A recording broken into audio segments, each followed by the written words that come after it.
Zee TV Telangana news కి స్వాగతం. Bulletin ముందుగా హెడ్లైన్స్ చూద్దాం. మూడవ తెలంగాణ శాసనసభ ప్రసారం, తెలంగాణ అసెంబ్లీ సమావేశం.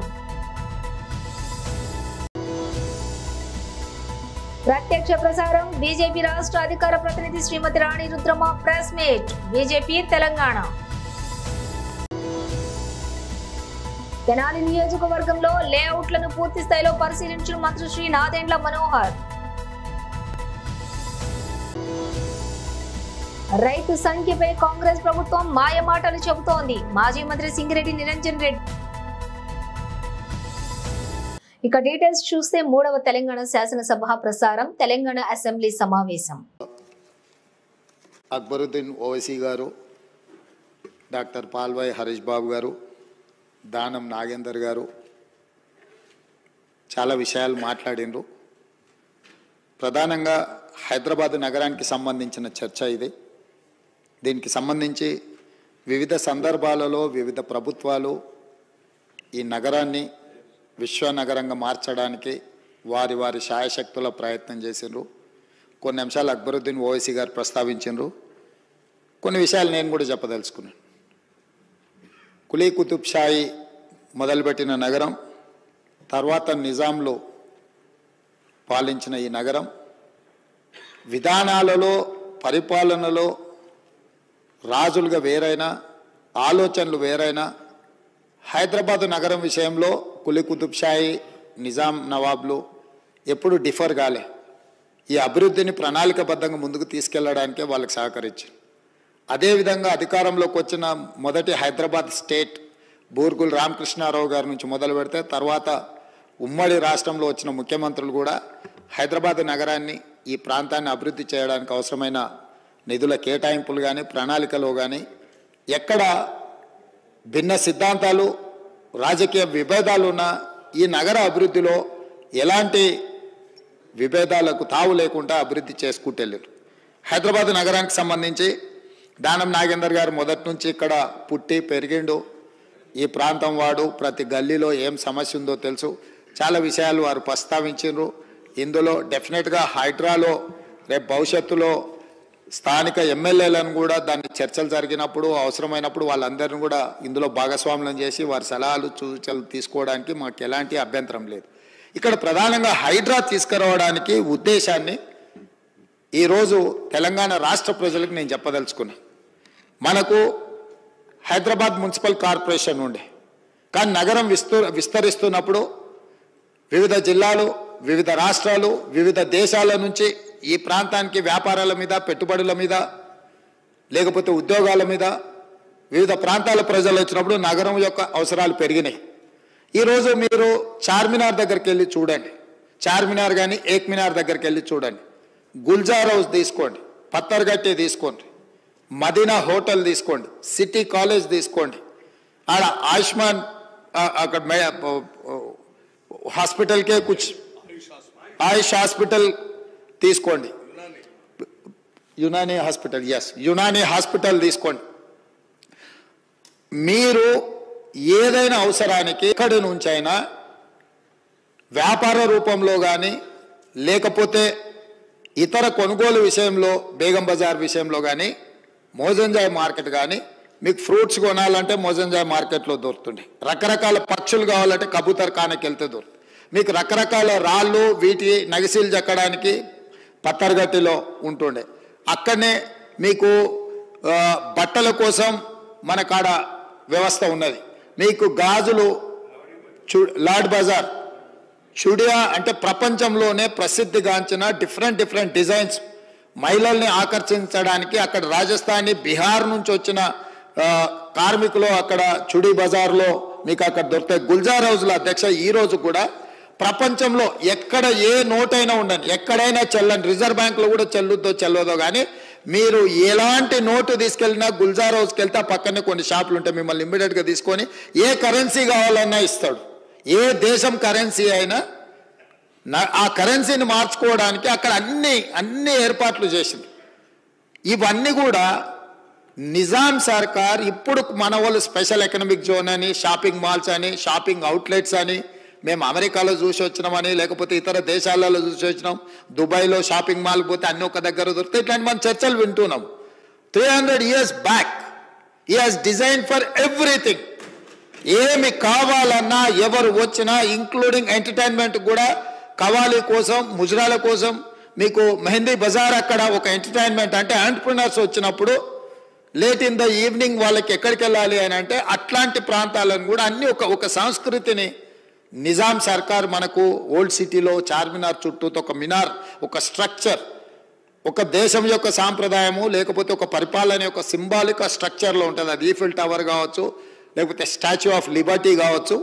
ఇట్లా ప్రతి నగరానికి, ప్రతి దేశానికి ఒకటి ఉన్నట్టు హైదరాబాద్ నగరానికి చార్మినార్ ఒక symbol of our culture.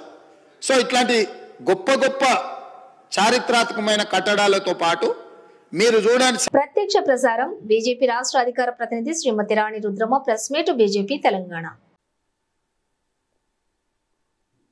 Media మిత్రులకు నమస్కారం. బడ్జెట్ సమావేశాలు అయిపోయినాయి తెలంగాణ రాష్ట్రంలో. బడ్జెట్ సమావేశాలు జరిగినన్ని రోజులు గత ఎన్నికల ప్రచారం, ఈ 8 నెలల కాలంలో కాంగ్రెస్ పార్టీ, గత 10 సంవత్సరాల కాలంలో బీఆర్ఎస్ పార్టీ. తెలంగాణ సామెత పాడిందే పాడరా అని ఇక నేను పూర్తి చేయదలుచుకోలే, మళ్ళీ అదొక పెద్ద పంచాయతీ అవుతుంది. ఆ సామెత చెప్పినట్టు వాస్తవాలకు విరుద్ధంగా జనం ఏమనుకుంటారో అనేటువంటి ఆలోచన కూడా లేకుండా అన్నీ కేంద్రం నుంచి వస్తుంటే తీసుకొని లోపటేసుకొని మళ్ళా మాకేమియలే అని గుండుసున్న స్తోత్రం బీఆర్ఎస్ వాళ్ళు చదివినరు, గాడిద గుడ్డు స్తోత్రం కాంగ్రెస్ వాళ్ళు చదువుతున్నారు ఇంకా కూడా. అయితే ఇదే కాంగ్రెస్ ప్రభుత్వం అసెంబ్లీలో మొన్న క్యాగ్ రిపోర్టు ప్రవేశపెట్టింది. క్యాగ్ రిపోర్ట్లో ఉన్నటువంటి డేటా చూస్తే, హెల్త్ సెక్టార్కి సంబంధించినటువంటి డేటా క్యాగ్ రిపోర్ట్లో సబ్మిట్ అయింది కనుక చూస్తే, ఇది కాంగ్రెస్ పార్టీకి బీఆర్ఎస్ పార్టీకి చెంపదెబ్బ లాంటిది. మళ్ళీ వాళ్ళన్న గాడిద గుడ్డు, గుండు సున్నా అని మాట్లాడితే ఎడమ చేతితోటి చెంప మీద కొట్టినట్టే లెక్క. ఎందుకంటే క్యాగ్ రిపోర్ట్ ఏమి భారతీయ జనతా పార్టీ రాయలే, భారతీయ జనతా పార్టీ తెలంగాణ రాష్ట్ర శాఖ నాయకులు రాయలే, భారతీయ జనతా పార్టీ జాతీయ నాయకులు రాయలే, లేకపోతే మా కేంద్ర వైద్య ఆరోగ్య శాఖ మంత్రి గారు రాయలే. మీ ప్రభుత్వం సబ్మిట్ చేసిందే. మీ ప్రభుత్వం ఇచ్చినటువంటి లెక్కల ఆధారంగా రాసిందే. క్యాగ్ రిపోర్ట్లో కేంద్రం నుంచి తెలంగాణ రాష్ట్రానికి ఒక్క వైద్య ఆరోగ్య శాఖలోనే ఎన్ని పైసలు వచ్చినాయి, ఏ పథకాల రూపంలో వచ్చినాయి, ఎప్పుడెప్పుడు వచ్చినాయి, ఎన్ని తెలంగాణ రాష్ట్రంలో ఉపయోగించిండ్రు, తెలంగాణ రాష్ట్రం తన వంతు వాటా కట్టకపోతే ఏ స్కీమ్ల పైసలు మురిగిపోయి వెనక్కి పోయినాయి అనేటువంటిది చాలా స్పష్టంగా క్యాగ్ రిపోర్ట్లో ఇవ్వటం జరిగింది. దీన్ని బట్టి చూస్తే ఇది ఒక్క శాఖది. మనకు అర్థం కావాల్సిన విషయం ఏంటంటే, చాలా దుర్మార్గమైనటువంటి వ్యవహారాన్ని వీళ్ళు చేస్తున్నారనడానికి నిదర్శనం.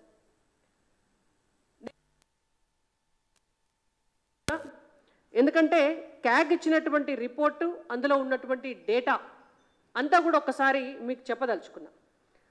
దానికంటే ముందు ఇంకొక విషయం, ఎక్కడైనా కూడా మీరు బాగా రూల్స్ గురించి, రెగ్యులేషన్స్ గురించి, నామ్స్ గురించి, వాటాల గురించి మాట్లాడేటటువంటి రేవంత్ రెడ్డి గారు నేషనల్ హెల్త్ మిషన్ 2017 నామ్స్ ప్రకారం ఒక రాష్ట్ర బడ్జెట్లో ఖచ్చితంగా 8% పైచిలుకు నిధులు వైద్య ఆరోగ్య శాఖకు కేటాయించాలి. మరి మీరు ఆ నామ్స్ అన్నిటినీ కూడా తుంగలో తొక్కి ఇవాళ 3.9% ఆఫ్ నిధులను మాత్రమే వైద్య ఆరోగ్య శాఖకు కేటాయించారు. ఇంకో దౌర్భాగ్యమైన పరిస్థితి ఏంటంటే, గత 10 సంవత్సరాల కాలంలో కూడా కేటాయింపులు గట్లనే ఉన్నాయి. ఎన్నడూ 4% దాటలే. ఎన్నడూ ఆ కేటాయించిన 4% కూడా ఖర్చు పెట్టలే. ఇప్పుడు 3.9% కేటాయించిండ్రు. మరి అందులో ఎన్ని ఖర్చు పెడతారు? ఎన్ని మురుగబెడతారు అనేటువంటిది మనకు మళ్ళా రివైజ్డ్ బడ్జెట్లో చూస్తే కానీ తెలియదు. గత 10 సంవత్సరాల కాలంలో తెలంగాణ రాష్ట్రానికి ఒక్క వైద్య ఆరోగ్య శాఖకు సంబంధించి 16 నుంచి మెన్షన్ చేయడం జరిగింది. అంతకంటే ముందున్నటువంటి 2 సంవత్సరాలు లాస్ట్ ఇయర్ అటుపోయిన ఇయర్ క్యాగ్ రిపోర్ట్లో వాళ్ళు మెన్షన్ చేశారు.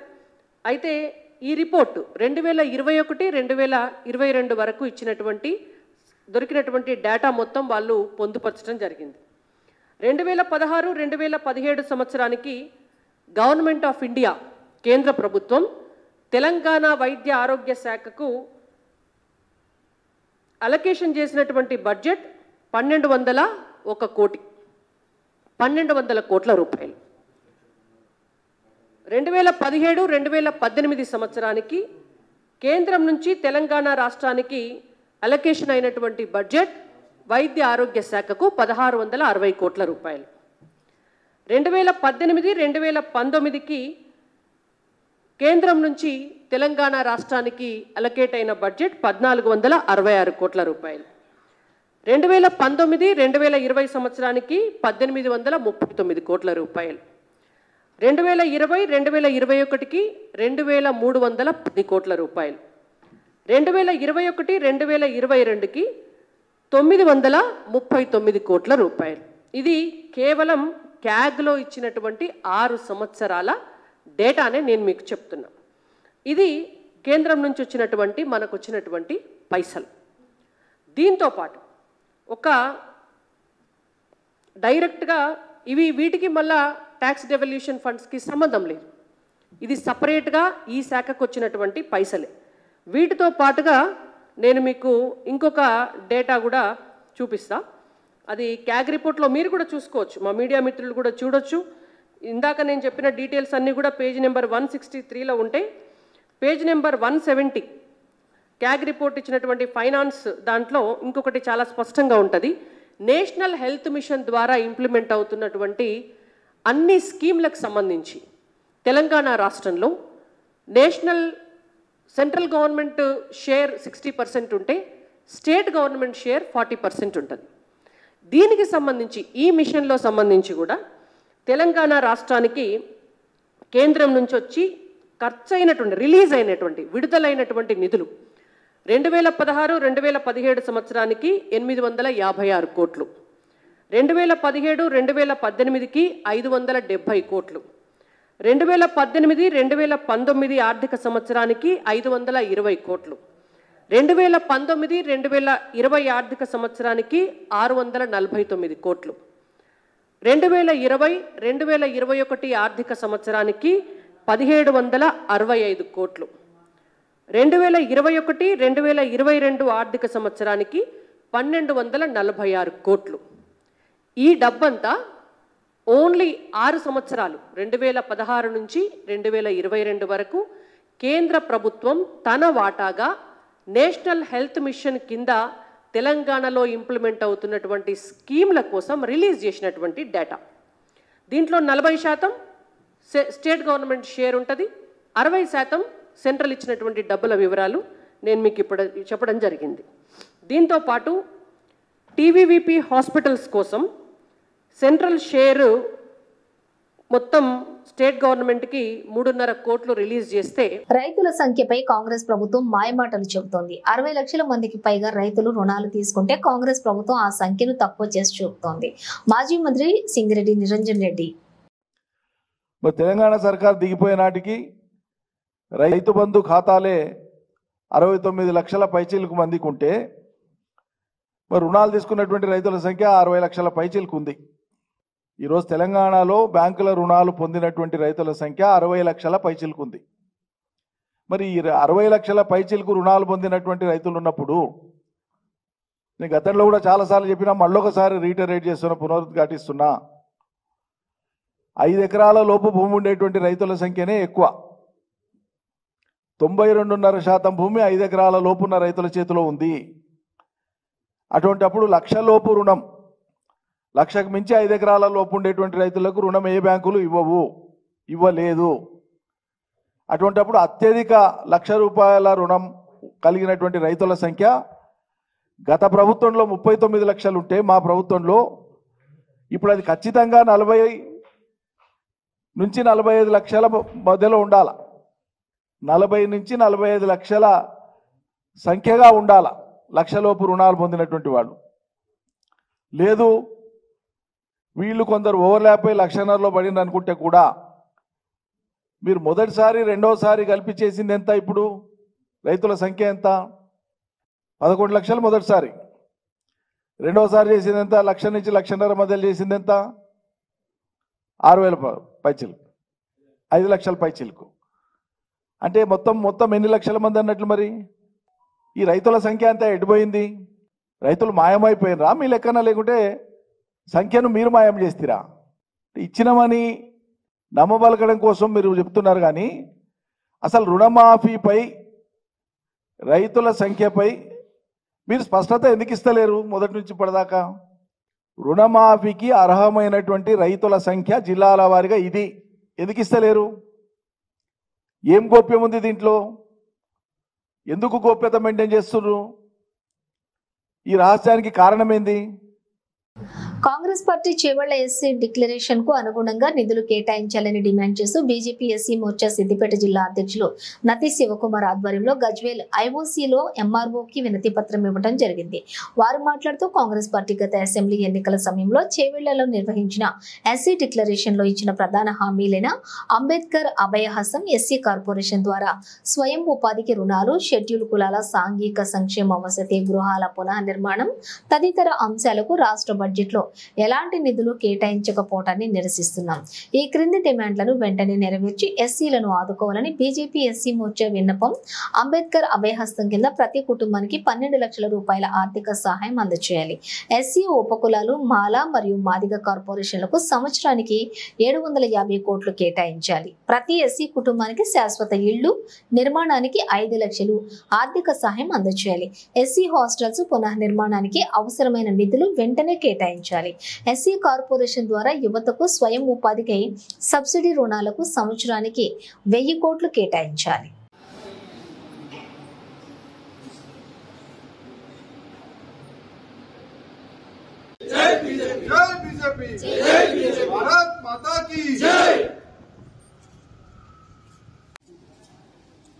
కాంగ్రెస్ పార్టీ గత అసెంబ్లీ ఎన్నికల్లో చేవెళ్లలో నిర్వహించిన ఎస్సీ డిక్లరేషన్ సభలో ప్రధాన అంశాలైన హామీలను ఇచ్చింది. అది అంబేద్కర్ అభయహస్తం కింద ప్రతి ఎస్సీ కుటుంబానికి 12 లక్షల రూపాయలు దళిత బంధులాగా ఇస్తానని చెప్పింది. అలాగే ఎస్సీ కార్పొరేషన్ నిధులు కూడా ప్రతి సంవత్సరం 750 కోట్లకు పెంచాలని చెప్పి డిమాండ్ చేస్తూ రేవంత్ రెడ్డి గారు వెంటనే వీటిపైన సమీక్ష చేయించి రాష్ట్ర బడ్జెట్ లో ఎలాంటి బడ్జెట్ ను కేటాయించకపోవడంపై ఈరోజు దాన్ని నిరసిస్తూ ఎస్సీ మోర్చా ఆధ్వర్యంలో గజ్వేల్ ఎంఆర్ఓ గారికి వినతి పత్రం ఇవ్వడం జరిగింది. కావున వెంటనే దీనిపై ఆలోచన చేసి ఎస్సీ కుటుంబాలను ఆదుకోవాలని చెప్పి రాష్ట్ర ప్రభుత్వాన్ని డిమాండ్ చేస్తా ఉన్నాం. లేఅవుట్లను పూర్తి స్థాయిలో పరిశీలించిన మంత్రి శ్రీ నాదెండ్ల మనోహర్ ప్రజాధనాన్ని కొల్లగొట్టి సొంత ఆస్తులను పెంచుకోవడానికే గత పాలకులు జగనన్న కాలనీల పథకం తీసుకొచ్చారు తప్ప పేదలకు మేలు చేయడానికి కాదని ఆహార పౌర సరఫరాల శాఖ మార్చులు శ్రీ నాదెండ్ల మనోహర్ స్పష్టం చేశారు. పేదల ఇళ్ల స్థలాల కోసం భూములు కొనుగోళ్లు, గృహ నిర్మాణంలోనూ భారీ అవినీతికి పాల్పడ్డారని అన్నారు. రైతుల నుంచి ఎకరా ₹1,00,00,000 కొనుగోలు చేసి ప్రభుత్వానికి 4-5 రెట్లు ఎక్కువగా విక్రయించి భారీగా ప్రజాధనాన్ని లూటీ చేశారని చెప్పారు. ప్రజాధనాన్ని దోచుకున్న ఏ ఒక్కరిని వదిలిపెట్టే ప్రసక్తే లేదని సమగ్ర విచారణ జరిపించి బాధ్యులను శిక్షిస్తామని హెచ్చరించారు. కూటమి ప్రభుత్వం ఎన్నికల్లో ఇచ్చిన హామీ మేరకు ఇళ్ల నిర్మాణానికి ఇస్తున్న ఆర్థిక సాయాన్ని త్వరలోనే పెంచుతామని, దీనిపై ముఖ్యమంత్రి శ్రీ చంద్రబాబు నాయుడు నిర్ణయం తీసుకున్నారని తెలిపారు. ఆదివారం తెనాలి నియోజకవర్గంలో గృహ నిర్మాణం, ఇళ్ల స్థలాల పట్టాలు సమస్యలపై నిర్వహిస్తున్న అవగాహన సదస్సులో ముఖ్య అతిథిగా పాల్గొన్నారు. అంతకుముందు పెదరావూరు, సిరిపురం, దావులూరు ప్రాంతాలలో పేదల కోసం నిర్మిస్తున్న లేఅవుట్లను పరిశీలించారు. లబ్ధిదారులను సమస్యలు అడిగి తెలుసుకున్నారు. కాలనీల్లో కనీస మౌలిక వసతులు లేకపోవడంపై అధికారులపై ఆగ్రహం వ్యక్తం చేశారు. అవగాహన సదస్సులో శ్రీ మనోహర్ మాట్లాడుతూ కాగితాల్లో చూపించిన దానికి వాస్తవ పరిస్థితికి అసలు పొంతన లేదు. 100 కోట్లు ఖర్చు అయినట్లుగా చూపిస్తున్నారు తప్ప కనీసం కాలనీలో మౌలిక వసతులు కల్పించలేకపోయారు. అస్తవ్యస్తంగా కట్టారు. కొన్ని చోట్ల సరైన వసతులు లేవు. భవన నిర్మాణాలు జరిగేటప్పుడు ముందుగా మనం చేయాల్సింది ఏంటంటే ఇక్కడ సుమారు 3792 మంది లబ్ధిదారుల్ని ఇక్కడ గుర్తించి ఇళ్ల స్థలం ఇస్తామని చెప్పారు. అందులో ఇప్పటివరకు కేటాయించింది 1800 మందికే. ఆ 1800 మందిలో కూడా అంటే ఈ రోజుకి 4 సంవత్సరాలు పూర్తయింది ఈ కార్యక్రమం.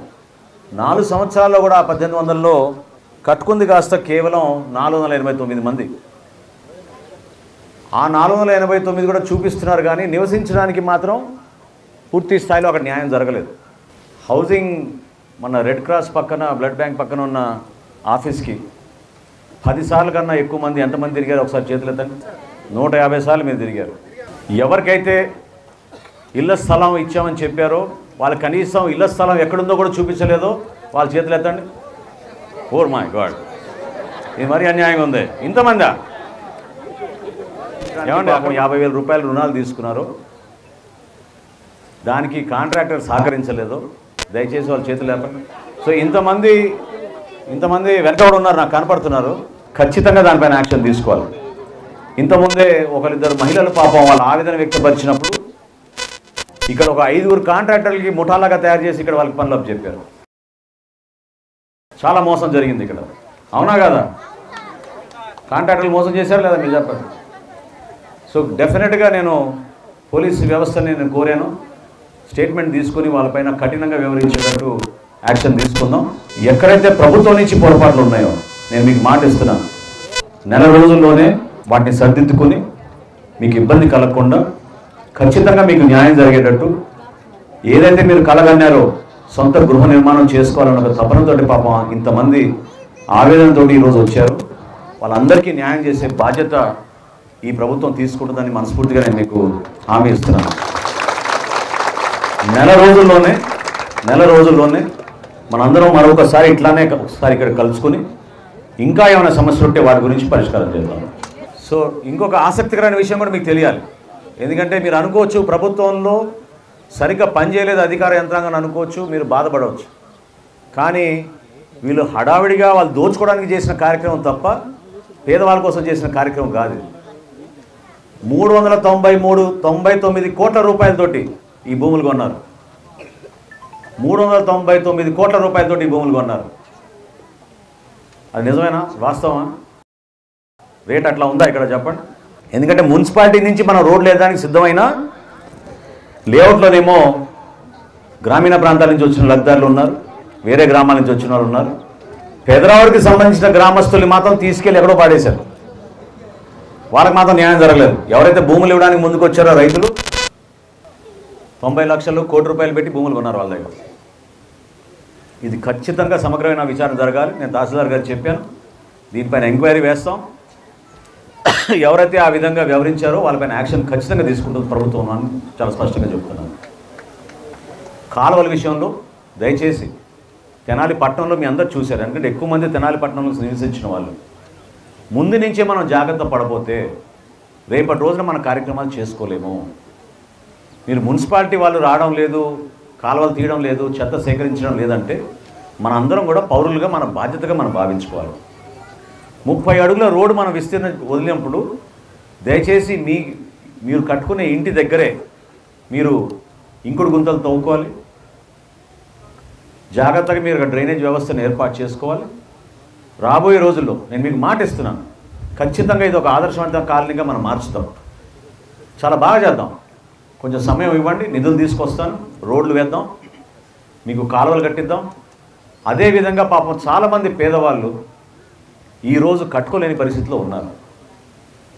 ఎవరికైతే కొంచెం ఆర్థికంగా బలంగా ఉన్నారో వాళ్ళందరూ కట్టేసుకున్నారు. కొంతమంది అనుకోకుండా డబుల్ ట్రిపుల్ కూడా కట్టేశారు. మరి వాళ్ళ పేదవాళ్ళ కేటగిరీలు ఎట్లా ఉన్నారో మరి నాకు తెలియదు, కానీ కట్టుకున్నారు. ఎవరైతే పాపం కష్టపడి ప్రతిరోజు కూలీ పని చేసుకుంటారో, చిన్న చిన్న జీతాలకి బతుకుతారో వాళ్ళు మాత్రం అక్కడే ఉండిపోయారు, వాళ్ళకి న్యాయం జరగలేదు. ఇది వాస్తవం. సో ఎట్టి పరిస్థితుల్లో కూడా నేను మీకు మాట ఇస్తున్నాను, మార్చి కల్లా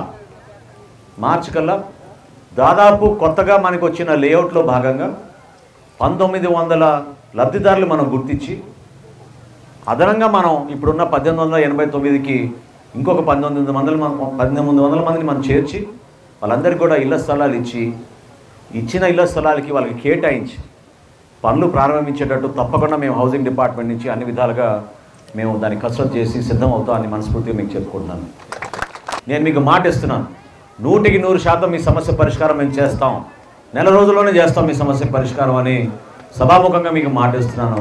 ప్రతి ఒక్కరం కూడా ఒకే ఆలోచనతోటి ప్రభుత్వంలో మన భాగస్వాములం, మన ప్రభుత్వం ఇది, ఆ ప్రభుత్వాన్ని మీరు బలపరుచుకుని జాగ్రత్తగా మీరు ఉపయోగించుకోమని కోరుకుంటూ అవకాశం కల్పించినందుకు మీ అందరికీ కూడా మనస్ఫూర్తిగా ధన్యవాదాలు తెలుపుకుంటున్నాను. నమస్కారం. బులెటిన్ ముగించే ముందు హెడ్లైన్స్ మరోసారి. 3వ తెలంగాణ శాసనసభ ప్రసారం, తెలంగాణ అసెంబ్లీ సమావేశం. ప్రత్యక్ష ప్రసారం, బీజేపీ రాష్ట్ర అధికార ప్రతినిధి Shrimati Rani Rudramma press meet, BJP Telangana. Tenali నియోజకవర్గంలో లేఅవుట్లను పూర్తి స్థాయిలో పరిశీలించిన మంత్రి శ్రీ నాదెండ్ల మనోహర్.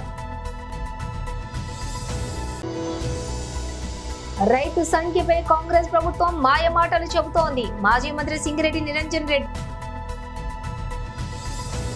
ఇవి బులెటిన్ విశేషాలు. మరో బులెటిన్ తో మళ్ళీ కలుద్దాం.